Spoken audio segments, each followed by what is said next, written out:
Hi అండి అందరికీ. మీ అందరికి ఒక మాట చెప్పాలండి. మీరున్నారన్న ధైర్యంతోనే యూట్యూబ్ ఛానల్ స్టార్ట్ చేశానండి. దయచేసి సపోర్ట్ చేయండి. నాకు చాలా బాధగా ఉందండి. కనీసం మీరెవ్వరూ లైక్ చేయడం లేదు, సబ్స్క్రైబ్ చేయడం లేదు. కనీసం ఒక్కరు కామెంట్ చేయడం లేదండి. నా బాధ మీకు అర్థమవుతుందని అనుకుంటున్నాను. దయచేసి సపోర్ట్ చేయండి. చాలా కష్టపడుతున్నానండి మీ సపోర్ట్ కోసం. కొంతమంది చూస్తున్నారు కానీ లైక్ చేయడం లేదు, షేర్ చేయడం లేదు, కామెంట్ చేయడం లేదు, సబ్స్క్రైబ్ చేయడం లేదు. ఎందుకండి? మాలాంటి మధ్యతరగతి వాళ్ళకు సపోర్ట్ చేయాలనిపించదా మీకు? దయచేసి సపోర్ట్ చేయండి. పొద్దున్న లేచి ఇల్లు ఊడవడం, వాకిలి కడగడం, ముగ్గేయడం, ఆడవాళ్ళ పనులు అంటేనే అసలు తీరవు పొద్దున్నుంచి నైట్ వరకు.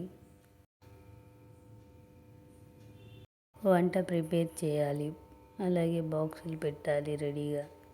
పిల్లలను లేపి వాళ్ళను రెడీ చేయాలి, స్నానాలు చేపించి రెడీ చేయాలి. వాళ్ళకి టిఫిన్ ఏమైనా తినిపించాలి. మళ్ళీ వాళ్ళ స్కూల్లో దించేస్తాడు మా బావ. మా బావ వచ్చి రెడీ అయి తినేసి వెళ్తాడు, బాక్స్ తీసుకుని వెళ్తాడు.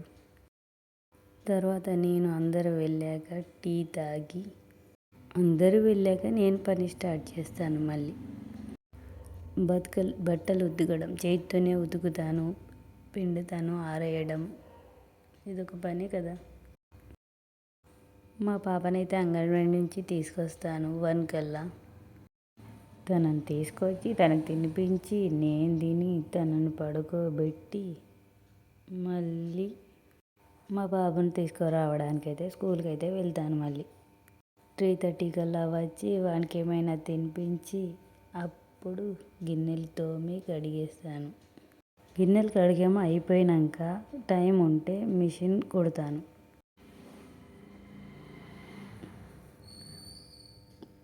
తర్వాత మా బాబుకి హోంవర్క్ చేయించడం, చదివించడం చేస్తాను. తర్వాత టీ తాగి మళ్ళీ నైట్కి వంట స్టార్ట్ చేస్తాను. 8:30 కల్లా పిల్లలకి తినిపించేస్తాను. మా బావ 10 వరకు వస్తాడు. 11 వరకు తినేస్తాము. తర్వాత గిన్నెలు కడిగి తోమేసి ఎక్కడెక్కడ సర్దేసి పైన బట్టలన్నీ తెచ్చుకొని, ఆరబెట్టిన బట్టలన్నీ తెచ్చుకొని మర్చేసి ఎవరి వాళ్ళకు పెట్టేసి పెడతాను. ఇదండి నేను రోజు చేసే పనులు. ఇవన్నీ చేసి పడుకునేసరికి 12:30 అవుతుంది. అంతేనండి. మళ్ళీ మార్నింగ్ లేచి రొటీన్ పనులు స్టార్ట్ అవుతాయి కదండి. ఇంతకీ నా పనులు మీకు ఎలా అనిపించాయి? ఇప్పుడైనా సపోర్ట్ చేయండి, లైక్ చేయండి, సబ్స్క్రైబ్ చేయండి, కామెంట్ చేయండి, షేర్ చేయండి. ఇంతకీ నా పేరు రుత్విక దేవసాని. Thank you.